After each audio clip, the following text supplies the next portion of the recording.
Hello everyone, welcome to our channel. आज हम social science class 10th में chapter number 8 जिसका नाम है नेचुरल रिसोर्स, उसको इस वीडियो के अंदर हम समझने की कोशिश करेंगे। देखिए, first of all natural resource मतलब कोई ऐसी चीज जो हमें कुदरत यानी कि नेचर के द्वारा मिली है, जो हमारी नीड्स, हमारी जरूरतों को फुलफिल करने में मदद करती है। तो इस पूरे चैप्टर के अंदर हमें अलग अलग प्रकार के नेचुरल रिसोर्सेज के बारे में समझना है। चलिए समझते हैं। First introduction, you can C human needs can be satisfied partially और कंप्लीटली थ्रू द रिसोर्स, यानी कि इंसान की जितनी भी जरूरतें हैं, इंसान की जितनी भी नीड्स है, वो सब पूरी तरह से अगर फुलफिल हो रही है, तो जो चीज उसको फुलफिल करने में मदद रूप हो रही है, उन सभी चीजों को हमें क्या मानना है? रिसोर्स मानना है। क्या मानना है? Resource. There are thousand of the element in the nature but we can not call of all them resource, यानी कि हमारे आसपास कुदरत के द्वारा तो थाउजेंड, हजारों, लाखों चीजें देखने को मिलती है, लेकिन हर चीज हमारे लिए रिसोर्स नहीं है। एक एग्जांपल देता हूं, जैसे कि आप एक रास्ते से जा रहे हैं और उस रास्ते में बीच में एक पत्थर पड़ा है, तो वो पत्थर उस टाइम पे आपके लिए कोई काम का नहीं है, तो उस टाइम पे वो पत्थर आपके लिए रिसोर्स नहीं है। लेकिन आप रास्ते से जा रहे हो और सामने से एक कुत्ता आ रहा है जो आपको घूर रहा है, जिससे आपको डर लग रहा है, तो उस टाइम पे वो पत्थर आपको काम आएगा। उसलिए उस टाइम पे वो पत्थर आपका क्या बन गया? रिसोर्स। यानी कि इंसान की जरूरतें पूरी जिन चीजों से हो रही है, उन सारी चीजों को क्या कहना है? Resource. And this element can be called resource only when there these are utilized by human through his skill, knowledge and experience। सीधी मतलब यह है कि इंसान जो अपना नॉलेज, अपनी एक्सपर्टीज यूज करके उस एलिमेंट को, इसके ऊपर काम करता है, उसको मॉडिफाई करता है और अपने यूज के लायक बनाता है, इसीलिए उन सारी चीजों को हम रिसोर्स बोलेंगे। And word things on which the man is dependent, इंसान जो है वो बहुत सारी चीजों पे डिपेंडेंट है। And human needs can be fulfilled by them, और इंसान की जरूरत उसी से पूरी होती है। And man has a physical और intellectual capacity to utilise them can be called resource. इंसान के पास दो प्रकार की कैपेसिटी है, एक फिजिकल और दूसरी इंटेलेक्चुअल, जिस कैपेसिटी को यूज करके वो हर चीज को यूटिलाइज करता है, मैक्सिमम यूज के लायक बनाता है। In this way anything which is use to fulfill human needs is become a resource, यानी कि इंसान जो है उसको कोई भी चीज उसके आसपास देखती है, तो उसके ऊपर वो अपनी स्किल, अपनी एक्सपर्टीज यूज करता है और अपने नॉलेज के थ्रू उसको यूज के लायक बनाता है। एंड इन एंशिएंट टाइम, जैसे पुराने टाइम की बात करें, तो man did not know about the minerals and buried with in the land, यानी कि जमीन के नीचे हजारों, लाखों सालों से नीचे बहुत सारे मिनरल्स पड़े हैं। लेकिन अर्लियर टाइम पे इंसान के पास जब उतना नॉलेज नहीं था, इंसान उतना डेवलप्ड नहीं हुआ था, तब उसको उन चीजों के बारे में बिल्कुल पता नहीं था। लेकिन of these were not a resource at that time, उस टाइम पे वो रिसोर्स नहीं थे। लेकिन इंसान जैसे जैसे पढ़ाई करता गया, जैसे जैसे अपने आप को डेवलप करता गया, न्यू न्यू टेक्नोलॉजी डेवलप हुई और जिसके थ्रू हमें नॉलेज मिला, but today these are extremely useful due to their utility, यानी कि आज बहुत सारे मिनरल्स हमारे लिए क्या है? रिसोर्स है, क्योंकि उसकी यूटिलिटी, उसका यूजेस ज्यादा है। And development of the technique of the mining, यानी कि पहले के टाइम पे मान लो कि जमीन के नीचे चीजें थी, लेकिन नीचे से माइनिंग करना, डिगिंग करना, वो इंसान को नहीं आता था, या तो फिर अपने पास ऐसी टेक्नोलॉजी या ऐसे टूल्स नहीं थे। अब हमारे पास ऐसी टेक्नोलॉजी है, ऐसी टेक्निक है, उस टेक्निक के थ्रू उन चीजों को माइन कर सकते हैं। And the natural resource should have both, यानी कि नेचुरल रिसोर्स जो है वो दोनों है, virtues of the utility and capability to work, and this resource are made of the interaction of the three, यानी कि कोई भी रिसोर्स जो है वो तीन चीजों के इंटरेक्शन से होता है। ऑब्वियसली एक तो इंसान खुद है, तो नेचर, मैन एंड कल्चर, यानी कि जिसने बनाया है उस एलिमेंट को, वो नेचर हो जाएगा। दूसरा इंसान जो इस रिसोर्स के ऊपर काम करेगा, और तीसरा कल्चर, यानी कि हर चीज हर जगह पे रिसोर्स नहीं बनेगी। मान लो कि कोई जगह ऐसी है जहां पे उस चीज की यूजेस ज्यादा है, तो वहां के लोग, वहां की कल्चर, वहां की लोगों की लाइफस्टाइल उसको एडॉप्ट करेगी। किसी जगह पे ऐसा कल्चर नहीं है, किसी जगह पे उन चीजों का कोई यूज ही नहीं है, तो उस टाइम पे उस चीज को वहां पे रिसोर्स माना जाएगा नहीं। ये you can see the nature provide everything we need and let's us it wisely and responsibly, यानी कि कुदरत ने हमें बहुत सारी ऐसी चीजें दी है जो चीजें हमारी जरूरत पूरी करती है, तो हमारी जिम्मेदारी है उसको वाइजली और रिस्पॉन्सिबली उसको यूज करें, और हमारी रिस्पॉन्सिबिलिटी है कि उन चीजों को प्रिजर्व करें, बचाएं। Here you can see the list, ये मेजर टाइप्स हो जाएंगे नेचुरल रिसोर्स के। नेचुरल रिसोर्स में क्या क्या आता है? तो एक तो सबसे फॉरमोस्ट लैंड जमीन, next one is water, afterwards air, उसके बाद है all type of minerals, forest and wild life. ये सारी चीज़ें हमें कुदरत के द्वारा मिली है, जिसकी जो चीज़ों को बनाने की कोई फैक्ट्री नहीं होती है, कोई ऐसी चीज़ नहीं होती है। ये सब चीज़ें कहाँ बनती है? कुदरत के द्वारा नेचुरल प्रोसेस के थ्रू बनती है। चलो नेक्स्ट आगे बढ़ते हैं। सेकेंड वन इज यूजेस, कि हमारे आसपास जितनी भी चीज़ें हमने फाइंड की, जितनी भी चीज़ें हमें रिसोर्स लग रही है, तो वो रिसोर्स हमें किस किस तरह से यूजेस देखने को मिलते हैं। तो सबसे पहले तो resource are useful to us in a many way. Resource के यूज बहुत सारे हो जाएंगे। We learn about its role gradually at every stages human life and all activity from agriculture से लेके इंडस्ट्रीज एंड अल्टीमेटली डिपेंडेंट रहती है हर नेचुरल रिसोर्स पे। And let's know more about it. यानी कि हमारे यहाँ पे दो मेजर एक्टिविटी, मेजर दो sector, agriculture sector, industrial sector. तो एग्रीकल्चर और इंडस्ट्रियल सेक्टर के अंदर जितने भी एलिमेंट यूज होते हैं वो सभी रिसोर्स कहे जाएंगे और सभी चीज़ें कहीं ना कहीं क्या होगी? Natural resource.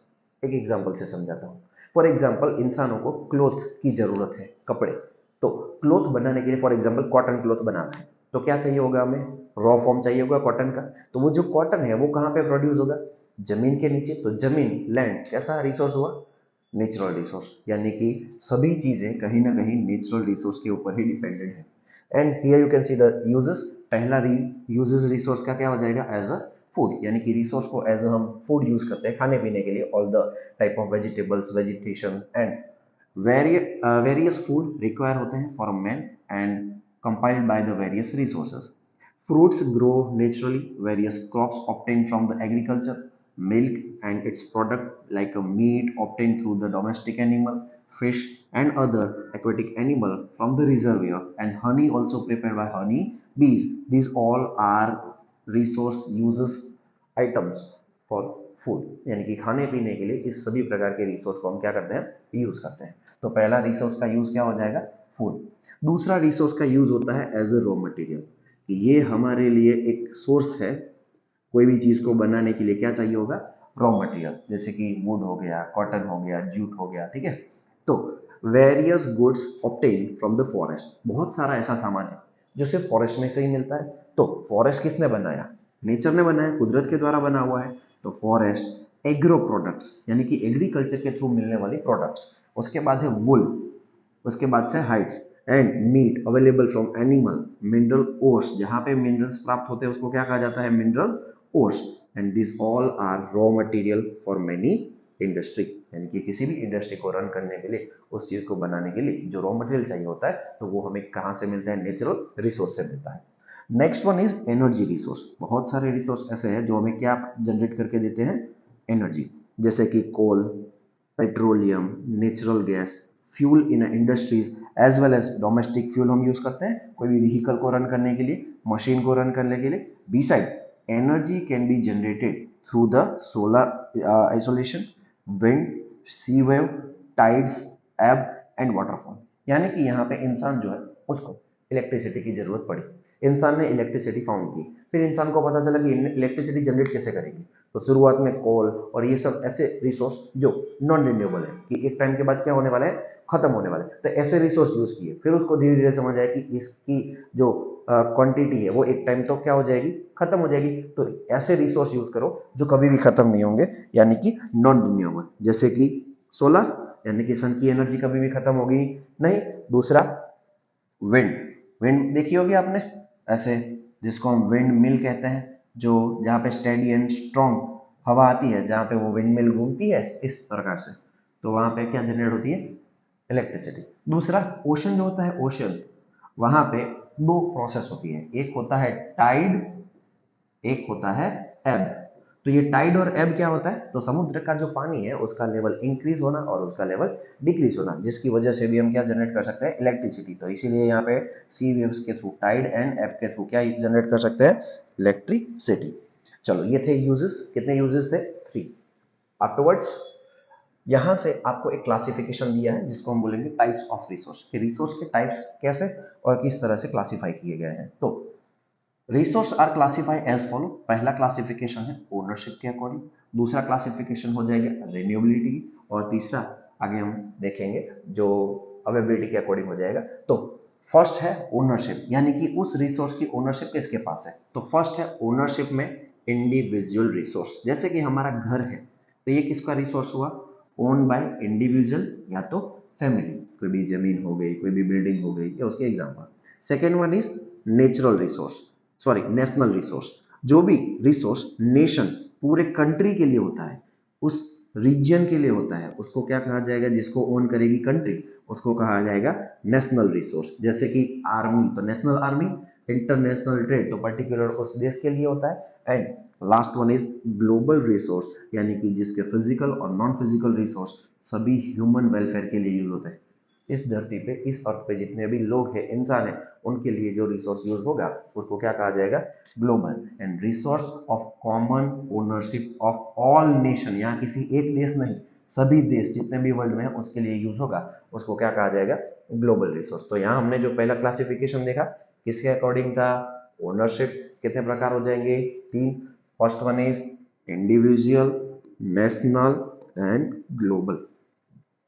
दूसरा क्लासिफिकेशन जो है वो हो जाएगा हमारा डिस्ट्रीब्यूशन, कि किस तरह से रिसोर्सेज डिस्ट्रीब्यूट हुए हैं, कि कोई रिसोर्स ऐसा है जो सब जगह पे है, कोई रिसोर्स ऐसा है जो कुछ जगह पे ही देखने को मिलता है, और कुछ रिसोर्स तो ऐसा है जो सिर्फ पर्टिकुलर एक या दो जगह पे ही पूरे वर्ल्ड में देखने को मिलता है, तो वो हो जाएगा डिस्ट्रीब्यूशन। जैसे कि फर्स्ट देखो, यूनिवर्सल रिसोर्स, इसको दूसरा यूबिक्विटस भी कहते हैं, यानी कि जो रिसोर्स सभी जगह पे अवेलेबल होता है। तो सभी जगह पे तो एक ही है, एटमॉस्फेयर में available gases like oxygen and nitrogen, तो this all gases are presence in atmosphere in equal quantity, यानी कि सभी जगहों पे ये गैसेस देखने को मिलेंगे। दूसरा होता है जनरली अवेलेबल रिसोर्स, जनरली मतलब जो इजीली अवेलेबल हो जाता है, यानी कि ऑलमोस्ट जगह पे होता है और नहीं भी, जैसे कि land, soil, water and pastel land. Pastel land मतलब जहाँ पे वेजिटेशन पॉसिबल हो, ऐसी जमीन, तो ये हर जगह पे नहीं होता है, डेजर्ट है लेकिन वो पेस्टल लैंड नहीं है, तो इस तरह से। And third one is rare resource, आपके जैसा रेयर जो सिर्फ और सिर्फ लिमिटेड प्लेसेस पे होता है, जैसे कि अलग अलग प्रकार के मिनरल्स, कोल, पेट्रोलियम, कॉपर, गोल्ड, यूरेनियम, ये जितने भी मिनरल्स है वो मिनरल्स क्या सभी जगहों पे देखने को मिलेंगे, ऑब्वियसली नहीं। मिनरल्स जमीन के नीचे कुछ ही जगहों पे देखने को मिलेंगे, कुछ ही जगहों पे प्रोड्यूस होते हैं, तो ये सभी प्रकार के जो मिनरल्स है वो कैसे रिसोर्स हो जाता है, rare resource. And last and most important, solitary, ये रिसोर्स में से क्वेश्चन निकलने के चांसेस देखने को मिलते हैं। क्यों, क्योंकि ये सॉलिटरी रिसोर्स है। सॉलिटरी रिसोर्स मतलब अवेलेबल ओनली एट वन और two places in the world, यानी कि पूरी दुनिया में सिर्फ एक या दो जगह पे ही जो रिसोर्स अवेलेबल होता है उसको क्या कहा जाएगा, सॉलिटरी रिसोर्स। जैसे कि एग्जांपल है क्रायोलाइट, क्रायोलाइट अवेलेबल है ग्रीनलैंड में, ग्रीनलैंड एक कंट्री का नाम है जो आया हुआ है यूरोप में। तो ये हमारा क्लासिफिकेशन किसके बिहाफ पे था, डिस्ट्रीब्यूशन के बिहाफ पे। डिस्ट्रीब्यूशन में कितने टाइप्स हो जाएंगे, 4। कौन से, यूनिवर्सल यानी सब जगह पे, जनरली अवेलेबल यानी इजीली, रेयर मतलब लिमिटेड प्लेसेस, सॉलिटरी मतलब वन और two place in the world. यहाँ पे हमारा डिस्ट्रीब्यूशन का जो क्लासिफिकेशन था वो क्या होता है, कंप्लीट। चलो नेक्स्ट समझते हैं। नेक्स्ट है नेचुरल रिसोर्स, जो हमें प्रिजर्व या गिफ्ट, यानी कि नेचुरल रिसोर्स कुदरत ने हमें दिया है, उसके हमने यूजेस देखे, उसकी अवेलेबिलिटी देखी, उसका डिस्ट्रीब्यूशन देखा। इस चीज़ों से हमें एक चीज़ समझ आई कि हमें इतने सारे जो रिसोर्स मिले हैं उसको संभालना पड़ेगा, उन रिसोर्स को संभालना बचाना पड़ेगा, ताकि आने वाले वक्त में भी वो अवेलेबल रहे, वरना एक टाइम क्या होगा, उसके यूज बढ़ाते जाएंगे और वो एक टाइम पे खत्म हो जाएंगे। तो इसके लिए you could understand the detail in two types, ये तीसरा क्लासिफिकेशन भी कह सकते हैं, थर्ड क्लासिफिकेशन जिसको बोलेंगे अवेबिलिटी के अकॉर्डिंग। एक होता है क्लासिफिकेशन में, जैसे कि this can are classified into two types, एक होता है रिन्यूएबल, एक होता है नॉन रिन्यूएबल। यानी कि एक ऐसा रिसोर्स है जो यूज करने के बाद वापस मिल सकता है, दैट्स कॉल्ड रिन्यूएबल। लेकिन एक रिसोर्स ऐसा है जो एक बार यूज कर दिया तो अभी खत्म, नियर फ्यूचर में वापस मिलेगा नहीं, एक टाइम के बाद उसकी जो नेचुरल प्रोसेस है उसके थ्रू वापस बनेगा, लेकिन उसमें क्या लग जाएगा, टाइम लग जाएगा, तो उसको बोला जाता है नॉन रिन्यूएबल रिसोर्स। तो some resources produce themself as per their uses during the specific time, in other word the inexhaustible, याद रखेंगे रिन्यूएबल का नाम ही क्या है, इनएग्जिस्टेबल, एंड जैसे कि solar insolation, wind, bird, animal, bio resources, ये कैसा है, रिन्यूएबल है, कभी भी खत्म होंगे नहीं, जो भी स्पेसिफिक टाइम में आप यूज कर रहे हो तो वापस बन सकते हैं। दिस इज कॉल्ड रिन्यूएबल और इनएग्जॉस्टेबल, यानी कि ये रिन्यूएबल रिसोर्स कौन से है, सोलर एनर्जी, तो सन कभी भी उसकी एनर्जी देना खत्म करेगा, ऑब्वियसली नहीं। विंड कभी खत्म होगी नहीं, बर्ड, एनिमल रिक्रिएटिंग होते जाएंगे, एंड बायो रिसोर्सेस। अब उसका पूरा ऑपोजिट नॉन रिन्यूएबल, एक बार खत्म हो गया फिर वापस बनने में बहुत सालों लग जाएंगे, यानी कि रिसोर्स दैट आर लिमिटेड, इसकी क्वांटिटी कैसी है, limited, can not B renewed in near future. देखो ध्यान से सुनना, कभी नहीं बनेगा ऐसा नहीं बोला जा रहा है, नियर फ्यूचर में कभी नहीं बनेगा, हजारों लाखों करोड़ों सालों के बाद तो वापस बन जाएगा, वो नेचुरल उसकी प्रोसेस है। जैसे कि कौन से रिसोर्स, तो non renewable resource which can not be reuse, जिसको रीयूज कर सकते नहीं है, once they are use they can not reproduce, can not be reformed in near future, जैसे कि मिनरल्स हो गए, कोल, नेचुरल गैस, पेट्रोलियम, ये सब इस चीजों के अंदर आएगा। ये नॉन रिन्यूएबल एंड रिन्यूएबल याद रखेंगे। ये तो हमारा तीसरा क्लासिफिकेशन जिसको अवेलेबिलिटी कहेंगे, कि अवेलेबल कितना है और कितना नहीं। नाउ प्लानिंग एंड कंजर्वेशन, अभी हमने देखा कि भाई 3 प्रकार से उसके क्लासिफिकेशन देखे तो इसका इंपॉर्टेंस समझ आ गया। तो अब हमें एक चीज समझनी चाहिए कि भाई रिसोर्स हमें एक टाइम के बाद मिलना बंद जाएंगे तो हमारा सर्वाइवल मुश्किल हो जाएगा, हमारा जो जीवन डिपेंडेड है रिसोर्स के ऊपर, तो रिसोर्स के बगैर हमारी लाइफ कैसी हो जाएगी, ऑब्वियसली प्रॉब्लम्स क्रिएट होगी। तो उसके लिए उन रिसोर्स को क्या करना पड़ेगा, प्लान करके कंजर्व करना पड़ेगा, कंजर्वेशन करना पड़ेगा। तो ह्यूमन नीड्स, इंसान की जरूरत अनलिमिटेड है, इंसान की जरूरत कभी भी रुकेगी नहीं। मान लो कि इंसान चल के जा रहा है तो उसको साइकिल चाहिए, साइकिल से जा रहा है तो बाइक चाहिए, बाइक जा रहा है तो 4 व्हील चाहिए, 4 व्हील तो लग्जरियस कार धीरे धीरे धीरे उड़ेगा लेकिन रुकेगा नहीं। सो रिसोर्सेस कैसे हैं सामने, limited. During the last 100 years uses of the resource has increased, यानी कि पिछले 100 सालों की हम बात करें तो रिसोर्सेज के यूज बढ़ते जा रहे हैं। उसका एक रीजन है पॉपुलेशन एक्सप्लोजन, यानी कि इंसान की जो जरूरतें बढ़ रही हैं क्योंकि इंसान भी बढ़ रहे हैं, पॉपुलेशन बढ़ रही है, and very much due to the extraordinary development, यानी कि हम दिन ब दिन नए नए आविष्कार कर रहे हैं और साइंस और टेक्नोलॉजी में क्या कर रहे हैं, एक्स्ट्रा ऑर्डिनरी डेवलपमेंट कर रहे हैं। और due to the population explosion, जनसंख्या बढ़ना, serious implication will have to be experienced in a near future, and serious thought thought do not to give in a matter, so it is the duty, ये हमारा फर्ज हो जाएगा to conserve resources for the future generation, यानी कि आज शायद जो चीज हमें यूज करने के लिए मिल रही है अगर उसका इंपॉर्टेंस नहीं समझेंगे, अगर उसको बचाएंगे नहीं तो आने वाली जनरेशन के लिए वो चीज रहेगी नहीं, वो चीज सिर्फ एक ऐसे फोटो में दिखानी पड़ेगी कि देखो क्रूड ऑयल ऐसा होता है, कोल ऐसा होता है, इसलिए। So that's why resources should be conserved and should be use rationally, यानी कि हो सके तो उसको कम यूज करो या तो सोच समझ के यूज करो। And the world conservation is directly related scarcity of resource. पहले तो किसी भी चीज को इसीलिए संभालना पड़ता है, इसीलिए बचाना पड़ता है क्योंकि उस चीज की कमी होती है। जिस चीज की कमी नहीं होती है, जो चीज अनलिमिटेड होती है, उसको बचाने की जरूरत होती नहीं है। तो यहाँ पे रिसोर्सेज की कमी है, स्केर्सिटी है। If the resource are exploited at the current rate where they were exploited haphazardly and irrationally, then it will be a dream to maintain the development and the current lifestyle। यानी कि अगर हम haphazardly मतलब कैसे भी, उसका कोई planning नहीं, ऐसे ही जो रिसोर्स मिल रहा है उसका यूजेस बढ़ाते जा रहे हैं, जो रिसोर्स कम है उसको भी यूज करते जा रहे हैं, तो एक टाइम के बाद एक हमारा सपना ही रह जाएगा कि वो रिसोर्स था। And it included like rational use, हो सके तो उसको रैशनली यूज करो, सोच समझ के यूज करो, कंजर्व करो, और जो रिसोर्स एक से ज्यादा बार यूज हो सकते हैं तो उस रिसोर्स को क्या करना है, रीयूज करना है। when there is a danger of existence on the life of the tree or a human life, the arrangement made for it called conservation। ये आपकी 1 मार्क्स की कंजर्वेशन की डिफाइन हो जाएगी कि व्हाट इज कॉल्ड कंजर्वेशन। तो conservation मतलब damage and existence किसका, life, tree and human life, उसको क्या करना, प्रॉपर अरेंजमेंट किसके लिए, बचाने के लिए, दैट्स कॉल्ड कंजर्वेशन। क्लियर हुआ।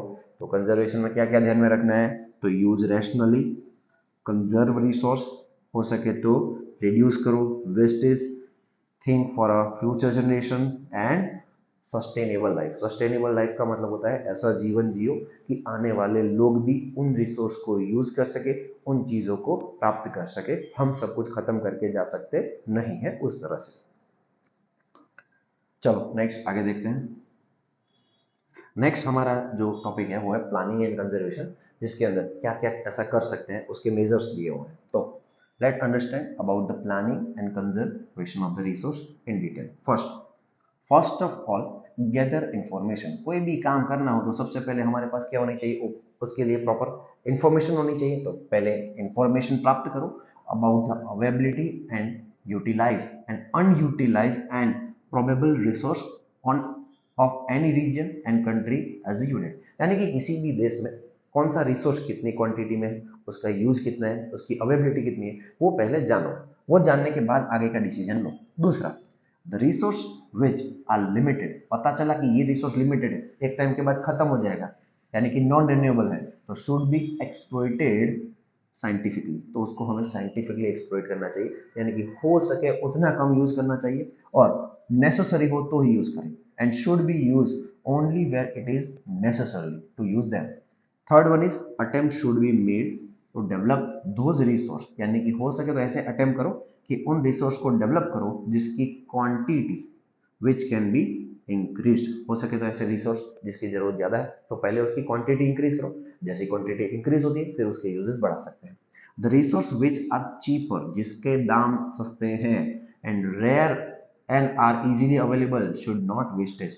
पता है कि जो चीपर है एंड इजीली अवेलेबल ना हो तो उसके वेस्ट कम होने चाहिए, but instead of this you Sprüngli for the near future. यानी कि हो सके तो फ्यूचर यूज के लिए उसको स्प्रिंगली यानी कि वाइजली यूज करो। And those resource which are in limited quantity, जो लिमिटेड क्वांटिटी में है तो उसको कंजर्व करो, उसको ज्यादा यूज मत करो। And finding it's alternative option through the technical development in favourable long term. यानी कि कुछ ऐसे रिसोर्स होते हैं कि भाई ये रिसोर्स अगर एक टाइम के बाद खत्म हो जाएगा तो हमारे पास उसका अल्टरनेटिव होना चाहिए, उसके बगैर हमारा सर्वाइवल रुकना चाहिए नहीं। For an example crude oil, crude oil में से पेट्रोल, डीजल, केरोसिन, बहुत सारे एलिमेंट निकलते हैं। तो हम क्या करेंगे, अब क्रूड ऑयल पता है कि एक टाइम के बाद जमीन से मिलना बंद हो जाएगा, तो उसके लिए हमें उसका ऑल्टरनेटिव ढूंढना पड़ेगा। फॉर एग्जाम्पल पेट्रोल और डीजल से हमारे व्हीकल चलते हैं तो हमने उसका ऑल्टरनेटिव ढूंढा कि क्रूड ऑयल अगर खत्म हो गया तो हमने इलेक्ट्रिकल व्हीकल स्टार्ट किए, यानी कि इलेक्ट्रिकल व्हीकल स्टार्ट हो जाएंगे, भले क्रूड ऑयल नहीं होगा तो भी हमारी लाइफ रुकेगी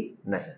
एंड हो सके तो इन चीज़ों को बचाने के लिए obviously law should be form for the conservation of the resource. यानी कि जब तक कानून नहीं होगा तब तक लोग उन चीज़ों को सीरियसली लेंगे नहीं। एंड खास citizens should be well acquainted with the all fact associated with the rational uses and resource and the public awareness should be cultivated। यानी कि लोगों को पहले तो बताइए कि ये चीज ऐसी है जिसका यूज इस तरह से करना चाहिए। लोग अवेयर ही नहीं होते हैं, लोगों को नॉलेज ही नहीं होता है, तो लोग उन चीजों को बचा सकेंगे नहीं। So that's why save water, save tree, save earth. Next है सॉइल फॉर्मेशन। देखो सॉइल कैसे फॉर्म होती है, तो हमें एक चीज पता है कि सर अर्थ के ऊपर एक जो लेयर है जिसको हम थीनेस्ट लेयर कहते हैं, जहाँ पे ही वेजिटेशन पॉसिबल है। जैसे कि ये अगर जमीन है तो यहाँ पे जमीन का एक लेयर ही ऐसा है जो थीनेस्ट लेयर है जहाँ पे ही वेजिटेशन, इसके नीचे वेजिटेशन पॉसिबल है नहीं। पहले तो इसके अंदर होती कौन सी चीजें हैं, तो देखो एक तो होता है ह्यूमस। ह्यूमस मतलब declined organic matter added as a nutrient. दूसरे होते हैं बहुत सारे minerals, tiny particles of the rock, mineral and enrich करते हैं किसको, सॉइल को। दूसरा होता है ह्यूमिडिटी यानी कि वाटर इन अ सॉइल यानी कि मॉइस्ट। दूसरा होता है एयर, एयर फिल करती है जितने भी बीच में जो स्पेसेस होती है इन अ सॉइल, जो हेल्प करती है रूट्स एंड ब्रेथ्स, रूट्स को ब्रेथ करने के लिए। और लास्ट में होता है पेरेंटल रॉक, जो विदरिंग रॉक फॉर्म करते हैं सॉइल को। तो ये पूरा स्ट्रक्चर है। देखिए generally the part of the surface जो अर्थ पे है वेरिन जहाँ पे वेजिटेशन ग्रो हो सकता है, उसी चीज को हम क्या बोलते हैं, सॉइल। यानी कि वैसे देखने जाए तो अर्थ जो है उसके अंदर ऐसे बहुत सारे लेयर्स हैं, लेकिन उस सभी लेयर में जो ऊपर का थीनेस्ट लेयर है जहाँ पे सिर्फ वेजिटेशन ग्रो हो सकता है, उसी को हम क्या कहेंगे, सॉइल कहेंगे। तो सॉइल की सीधी डिफाइन ये हो जाएगी। And the soil is thinnest layer जो कंपोज करती है various element on the surface of the earth. जैसे कि क्या क्या चीजें अंदर होती है, minerals, humidity, humus, air are mix up with it and the parental rocks lies below the soil. Soil के नीचे क्या देखने को मिलते हैं, parental rocks. Afterwards soil is form due to the material available through the denudation. डिनोडेशन का मतलब होता है जो भी चीज है टूट फूट रही है या तो मिक्स हो रही है या तो डिक्लाइन हो रही है, तो denudation and biotic remnants and humidity and air, ये सभी चीज़ों का अगर मिश्रण हो रहा है उसके बाद क्या क्रिएट होता है, सॉइल। याद रखेंगे, in other word the soil is natural mixture, naturally चीज़ें मिक्स होती है of the minerals biotic element which have the capacity, कि वो सब मिक्स होके एक ऐसी कैपेसिटी क्रिएट करती है कि जहाँ पे वेजिटेशन ग्रो हो सकता है, डेवलप हो सकता है, that's called vegetation. You can सी कि फर्टाइल सॉइल कैसे फॉर्म हो रही है, उसके अंदर मिनरल्स है, उसके अंदर ह्यूमिडिटी है, उसके अंदर ह्यूमस है, एयर है, इन सभी चीज़ों का मिश्रण है तो ही वो कैसी सॉइल बनेगी, फर्टाइल सॉइल, जहाँ पे क्या क्रिएट होगा, वेजिटेशन डेवलप हो पाएगा। चलो अब हम समझेंगे यहाँ से टाइप्स ऑफ द सॉइल। बहुत इंपॉर्टेंट टॉपिक है ये आपके लिए एग्जाम के अंदर। यहाँ से दो चीज़ें कॉमन है, एक तो आपको मैप पूछा जाता है, मैप के अंदर आपको कोई एक सॉइल का नाम दिया होगा, जैसे कि एल्यूवल सॉइल, तो एल्यूवल सॉइल भारत के कौन से स्टेट में है वो आपको इंडिकेट करनी होती है। तो इसमें से एक मार्क्स आपका फिक्स है, किसके लिए, मैप के लिए, मैप में एक मार्क्स में पूछा जाता है। दूसरा, आपको इसमें से क्वेश्चन आंसर भी पूछा जाता है, कोई भी एक टाइप ऑफ सॉइल के बारे में एक्सप्लेन कीजिए, जैसे कि ब्लैक सॉइल के बारे में, या तो एल्यूवल सॉइल के बारे में, या तो लेटेराइट सॉइल के बारे में, तो इस तरह से किसी एक सॉइल के बारे में पूछ सकते हैं। तो सबसे पहले तो आप सभी के नाम याद रखेंगे कि भारत के अंदर एक रिसर्च ऑर्गेनाइजेशन है जिसका नाम है Indian council of agriculture research, जिसको शॉर्ट में ICAR कहते हैं। इस डिपार्टमेंट ने भारत की सॉइलों को डिवाइड किया, तो ऐसे डिवाइड करते करते 1 2 3 4 ऐसे कितने टाइप्स बने, 8 टाइप। तो भारत के अंदर कितने प्रकार की जमीन होती है, 8 टाइप की। इसके अंदर mountain soil and forest soil are found at a different altitude in mountain region, ये आगे हम देखेंगे, पहले नाम याद रखो। एक होती है एल्यूवल सॉइल, दूसरी होती है red, black, laterite, desert, mountain, forest, marshy and peaty. हम इसको इजीली याद कैसे रखेंगे, तो याद रखने का एक तरीका समझाता हूँ। जैसे कि सबसे पहले तो याद रख लो कि सबसे पहले जो सबसे फर्टाइल होती है उसका नाम याद रखना है, कौन सा, एल्यूवल सॉइल। उसके बाद दो कलर है, कितने कलर है, दो, रेड एंड ब्लैक। उसके बाद जिसमें से ब्रिक ईंट बनती है उसको बोला जाता है लेटेराइट। और उसके बाद तीन नेचर के साथ जुड़ी हुई सॉइल, कौन से नेचर, डेजर्ट, माउंटेन, फॉरेस्ट, और लास्ट में जिसके अंदर बहुत सारा जो कीचड़ होता है, दलदल होता है, उसको कहा जाता है मार्शी एंड पेटी सॉइल। तो इस तरह से आप याद रख सकते हो इजीली। सबसे पहला कौन सा, जो बहुत फर्टाइल होती है, एल्यूवल, कितने कलर, दो, रेड एंड ब्लैक। उसके बाद जिसमें से ब्रिक यानी कि ईंट बनती है, कौन सी, लेटेराइट। उसके बाद कितने नेचर, तीन, कौन से, फॉरेस्ट, माउंटेन, डेजर्ट, वो सीक्वेंस ऊपर नीचे हो सकता है, एंड लास्ट में जिसमें कीचड़ या तो दलदल होता है, मार्शी एंड पेटी। इस तरह से 8 टाइप आपको याद रखने हैं। देखिए इस प्रकार से आपको पिक्चर में देखने को मिल रही है कि इस प्रकार से अलग अलग टाइप्स की सॉइल होती है, जिसके अंदर क्या क्या चीजें होती है वो हम आगे डिटेल में समझेंगे। फर्स्ट जो हमारी सॉइल है जिसका नाम है alluvial soil. Alluvial soil India के सबसे ज्यादा एरिया के अंदर स्प्रेड है, यानी कि 43%, यानी कि भारत में अगर टोटल जितनी भी सॉइल है वो 100% पॉपुलेशन है, तो 100% में से 43% कौन सी प्रकार की सॉइल हो जाएगी, एल्यूवल, ये याद रखेंगे। And this soil is found in a northern plain, जहाँ पे ब्रह्मपुत्र वैली, एंड ईस्टर्न, अब जहाँ पे सतलज, एंड वेस्ट साइड जो रीजन है जिसको डेल्टा, महानदी, गोदावरी और कृष्णा कावेरी रिवर आए हुए हैं, वहाँ पे इस प्रकार की सॉइल फॉर्म होती है, जिसका इस प्रकार से कलर आप देख सकते हैं जो एल्यूवल सॉइल है। और एल्यूवल डिपोजिशन की वजह से होती है, रिवर की वजह से। सीधा सीधा आप कॉन्सेप्ट पढ़े होंगे किसी लोअर स्टैंडर्ड में कि जो नदियाँ होती है, रिवर्स जो होती है, वो अपने साथ जो चीज़ें इरोज करके लाती है और जहाँ ओपन एरिया, जहाँ पे प्लेन मैदान दिखता है, वहाँ पे उन चीज़ों को डिपॉजिट करती है, और जो क्रिएट होता है तो वो एल्यूवल डिपॉजिट के थ्रू कौन सी सॉइल बनेगी, एल्यूवल सॉइल बनेगी। एल्यूवल सॉइल के अंदर क्या क्या होता है, तो मोर प्रोपरेशन, जिसमें potash, phosphoric acid and limestone जैसी चीज़ें होती है, और जो जिसके अंदर किस चीज़ों का प्रोपोर्शन कम होता है, तो एक तो नाइट्रोजन का और दूसरा ह्यूमस का। दूसरा यहाँ पे इसके अंदर ज़्यादा क्या ग्रो कर सकते हैं, pulses in the soil. Nitrogen content can be stabilised and crop like a wheat, paddy, sugar cane, jute, cotton, maize, oil seed can be grow in this soil. इस सॉइल के अंदर हम क्या क्या ग्रो कर सकते हैं?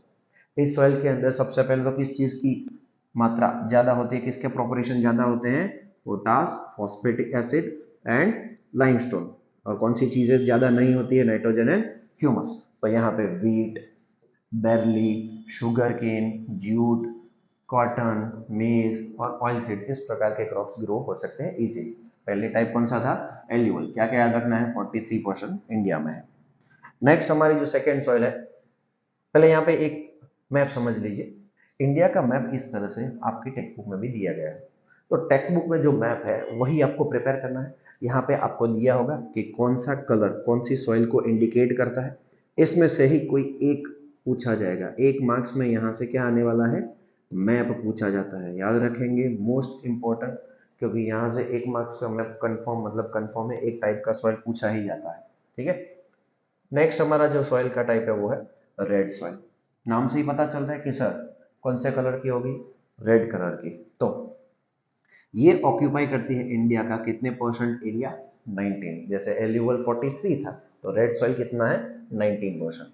And Tamil Nadu and peninsular India, जैसे कि बुंदेलखंड नॉर्थ में, जो फ्रॉम राजमहल हिल से लेके ईस्ट में कच्छ, वेस्ट में कच्छ, ईस्ट में राजमहल, वेस्ट में कच्छ, इन जगहों पे ये प्रकार की सॉइल प्रोपोर्शन देखने को मिलता है।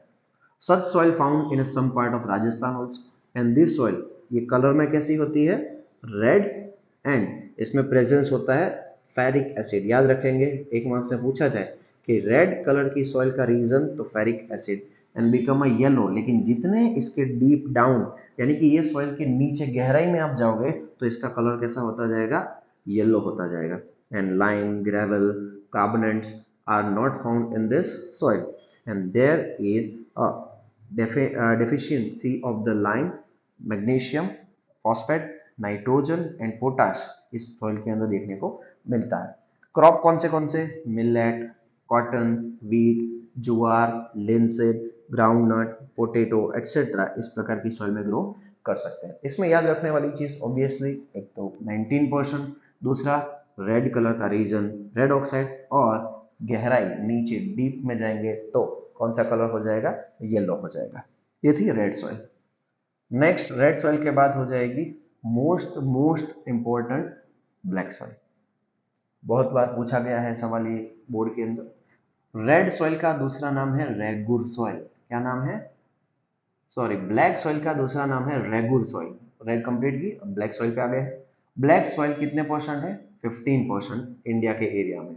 ये फॉर्म होती है किसकी वजह से, डेक्कन लावा जो स्प्रेड हुआ है इंडिया के अंदर।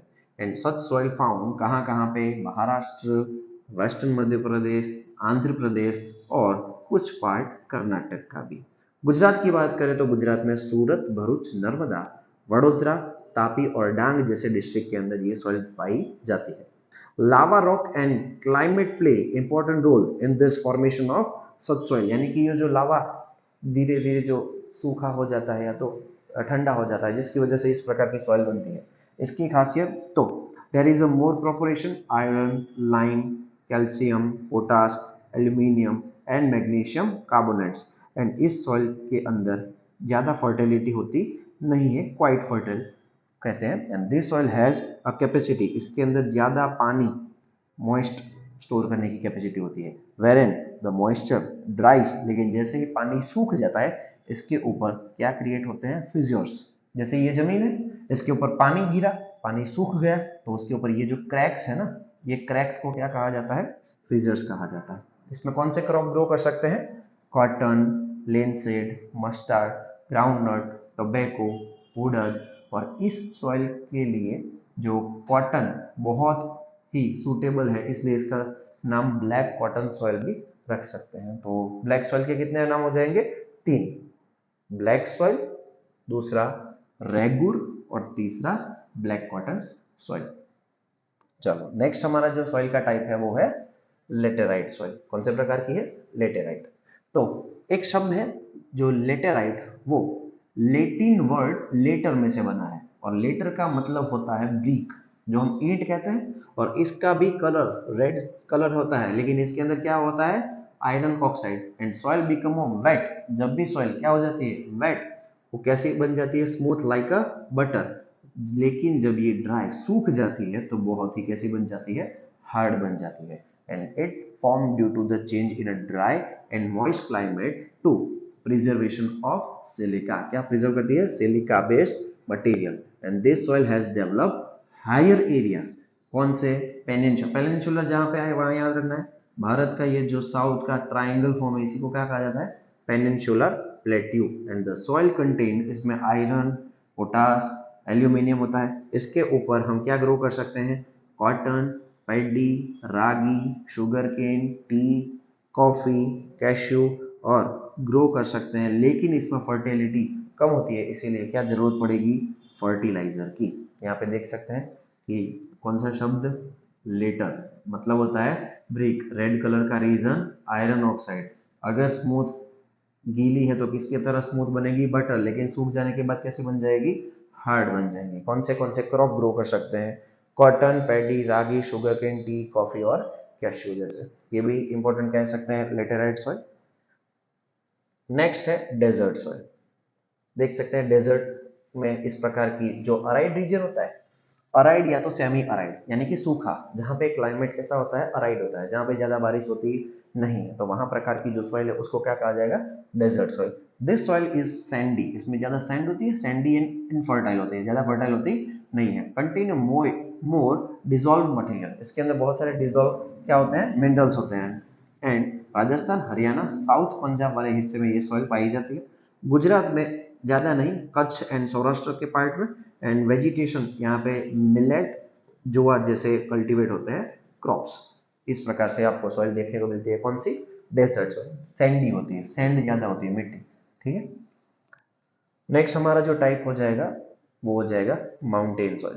पहले तो माउंटेन जो है वो डिपेंड करता है कि एल्टीट्यूड, उसकी हाइट। तो यहाँ पे एक रेशियो याद रखना है कि माउंटेन सॉइल जो है वो स्लोपी रीजन जैसे हिमालय है, वहाँ के एल्टीट्यूड की हाइट 2700 मीटर से लेके 3000 मीटर तक की जिसकी हाइट है, वहां पे कौन से प्रकार की सॉइल होती है, माउंटेन सॉइल। आगे एक सॉइल है जिसमें भी हाइट है, तो यहाँ दोनों के नंबर याद रखना, 2700 से 3000 में कौन सी आएगी, माउंटेन।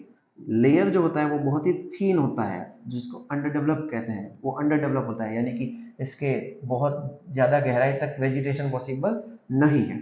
असम, दार्जिलिंग, उत्तराखंड, हिमाचल प्रदेश और कश्मीर जैसे हिस्सों में इस प्रकार की सॉइल देखी जाती है।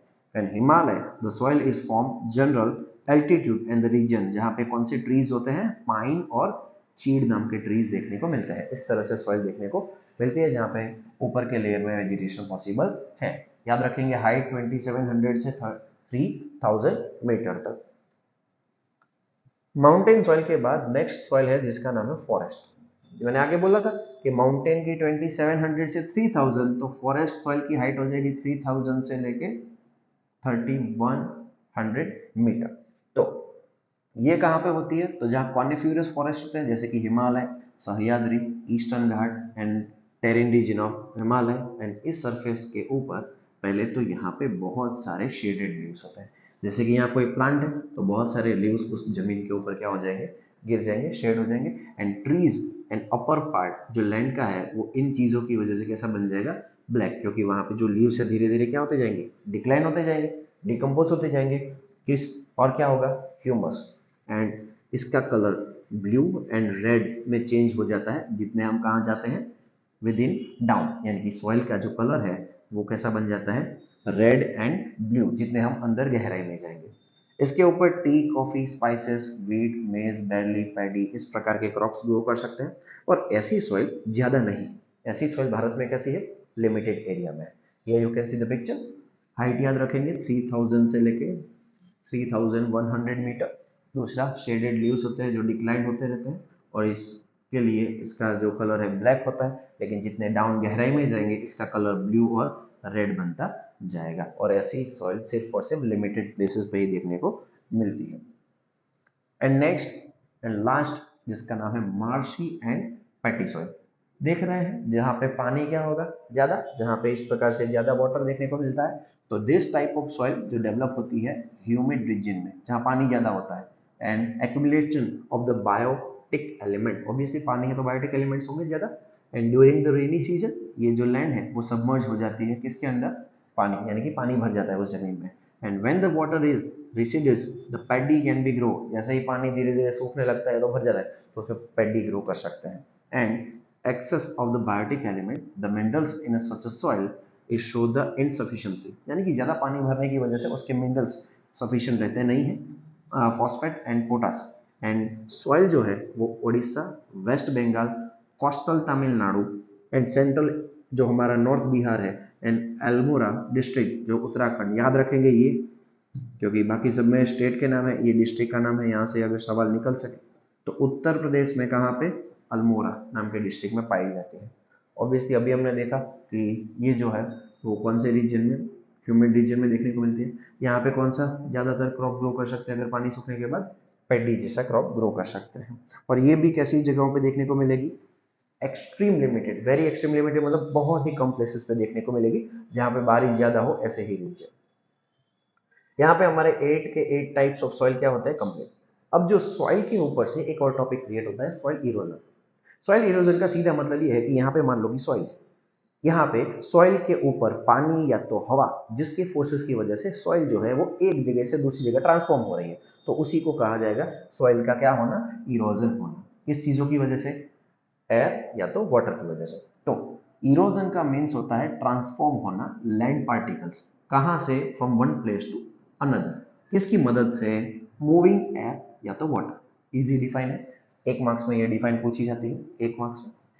In other words, in a faster transformation of the particles of the surface, land other place natural force, यानी कि जो सॉइल है उसके पार्टिकल्स एक जगह से दूसरी जगह ट्रांसफॉर्म हो रहे हैं, तो उसके अंदर किसकी फोर्स लग रही है, नेचुरल, एयर और वाटर दोनों क्या है, natural force, and it takes many year, और एक टाइम में ही, एक साल में ही नहीं हो जाएगा, बहुत सारे साल लग जाएंगे और फॉर्म हो जाएगा upper layer, and in the soil particles ये कैरीड करते हैं heavy rain, stormy wind and agriculture production decreases, यानी कि अगर हमारी जो जमीन का ऊपर का जो थीनेस्ट लेयर है, ऑब्वियसली वहीं पे वेजिटेशन पॉसिबल है, तो अगर स्ट्रॉन्ग विंड या तो स्ट्रॉमी विंड या तो हैवी रेनफॉल की वजह से जो ऊपर का लेयर पूरा इरोज हो जाएगा, तो वहां पे एग्रीकल्चर पॉसिबल नहीं हो पाएगा। सो एक्सट्रीमली नेसेसरी है मेंटेन करना लेयर कौन सा, अपर, ताकि एग्रीकल्चर हो पाए। एंड सॉइल इरोजन को हमें क्या करना चाहिए, रोकना चाहिए। जैसे कि ये जमीन है, मान लो कि ये जमीन पहले ऐसे सीधी हुआ करती होगी, लेकिन पानी और उसकी वजह से अब यहाँ पे क्या देखने को मिल रहा है, इरोजन देखने को मिल रहा है, तो ऐसे इरोजन को हमें क्या करना है, रोकना है। इरोज हो गई तो वहां पे ऊपर का लेयर हट जाएगा, and upper layer of the soil is necessary for the vegetation और एग्रीकल्चर।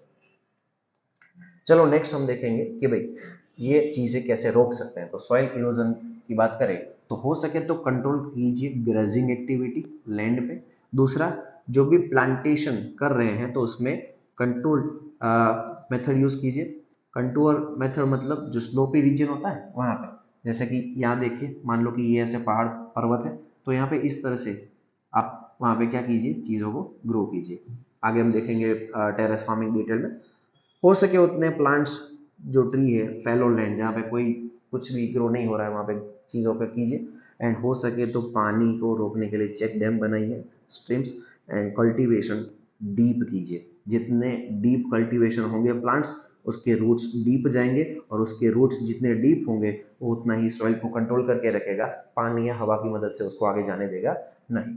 ये जैसे कि आगे पानी आ रहा है तो पानी की फोर्स को रोकने के लिए बीच में क्या बना रहे हैं, डैम बना रहे हैं, चेक डैम बना रहे हैं। ठीक है, सॉइल इरोजन की मीनिंग हमने आगे देखी, transformation land particles from one place to another, moving help by air and water, तो इसको रोकना चाहिए, बचाना चाहिए। नेक्स्ट हमारा जो टॉपिक है सॉइल कंजर्वेशन। तो सॉइल इरोजन समझ लिया, अब सॉइल कंजर्वेशन। सॉइल कंजर्वेशन के अंदर उसकी जो क्वालिटी है वो मेंटेन रखनी होती है। सॉइल कंजर्वेशन मीन्स होता है प्रिवेंट करना सॉइल की इरोजन को और मेंटेन रखना उसकी क्वालिटी को। मान लो कि उसके अंदर जितने भी मिनरल्स है, जितने भी उसके अंदर जो भी कंटेंट है, वो कंटेंट अगर इरोज होकर आगे चला गया तो उस सॉइल का कोई मतलब रहेगा नहीं, फर्टिलिटी रहेगी नहीं। तो soil conservation is directly connected है किसके साथ, सॉइल पार्टिकल के साथ और उसके ओरिजिनल प्लेसेस के साथ। ओरिजिनल प्लेस मतलब वो जहाँ पे है, जिस तरह से है, उसके लिए अलग अलग रेमेडीज यूज की जाती है as at a different places. World में सभी तरह की रेमेडीज क्या होगी, अलग अलग। वर्ल्ड में जहाँ जैसा कल्चर होगा वहाँ पे उस तरफ से उसको बचा रहे होंगे। तो according to the location and problem and soil is not conserve, then हम क्या हो जाएंगे, flood which inhales the risk against the life and property, यानी कि इसके कारण हमारी जो लाइफ है वो सब और प्रॉपर्टी भी डैमेज हो सकती है। वेरी मच नेसेसरी है उसको कंजर्व करना। यहाँ पे कुछ स्टेप्स है, देखो। जैसे कि surface run on the water, मान लो कि एक सरफेस है, यहाँ से पानी आया तो तुरंत चला जाएगा, तो ये फास्ट फ्लो है ओवर द स्लोप, जिसकी वजह से ऑब्वियसली ऊपर के लेयर भी नीचे चले जाएंगे, सॉइल इरोज भी हो जाएगी और पानी इस जमीन के नीचे जाएगा नहीं। तो वाटर हैविंग अ फास्टर, यानी कि पानी यहाँ से फास्ट फ्लो में चला जाएगा एंड यहाँ पे क्या हो जाएगा, फ्लो पर्क्यूलेटेड लेस सॉइल। एंड अगर हम इसके ऊपर क्या बना दें, इस तरह से गड्ढे, जैसे कि मान लो कि ये सॉइल का पहले स्लोप था, अब स्लोप की जगह पे हमने यहाँ पे एक लेयर बना दिया, जिसकी वजह से पानी यहाँ से गिरेगा, थोड़ा नीचे जाएगा, फिर वापस गिरेगा, थोड़ा नीचे जाएगा। दैट्स कॉल्ड वाटर हार्वेस्टिंग और टेरेस स्लोप, इसको टेरेस स्लोप कहेंगे। तो most of the water in a slope certain the store big amount of water, जितने हम स्टोर करेंगे वहां पे टेरेस, तो उतना पानी वहां ज्यादा बचेगा। And percolate the slowly rises and ground water level, जिसकी वजह से ग्राउंड वाटर लेवल क्या होता जाएगा, इंक्रीज। ना समझे तो सीधा मतलब ये है कि मान लो कि यहाँ ऐसा पर्वत पहाड़ है, बारिश आई तो बारिश का पानी पूरी तरह से बह के चला जाएगा, नीचे ग्राउंड वाटर जाएगा नहीं। लेकिन इसके ऊपर अगर हम जैसे टेरेस स्लोप बना दे तो पानी क्या हो जाएगा, नीचे ग्राउंड वाटर इंक्रीज हो सकता है।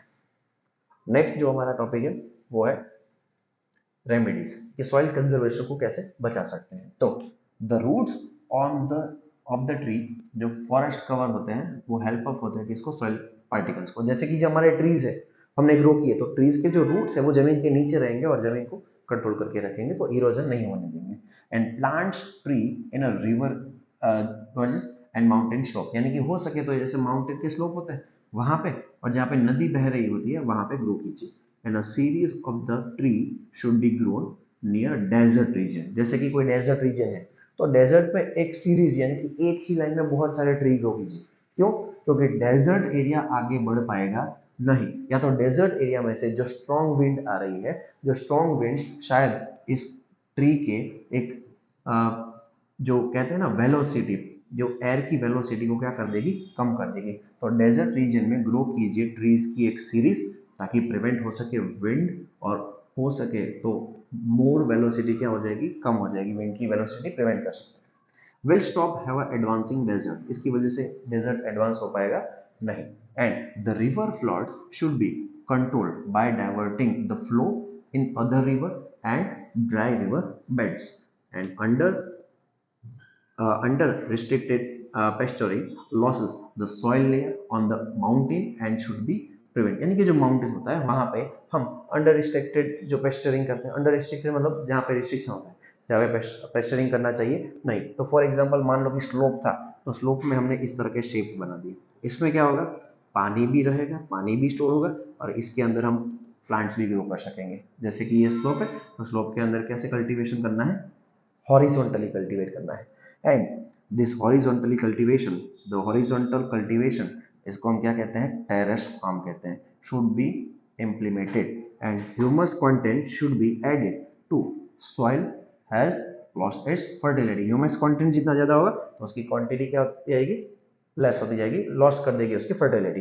And bye implementing this soil can be conserve, इस तरह से कंजर्व कर सकते हैं। And conservation of the soil is strong necessary today, आज बहुत जरूरी है। So work together and conserve the soil, इस तरह से हमें सॉइल को क्या करना चाहिए, कंजर्व करना चाहिए। यहाँ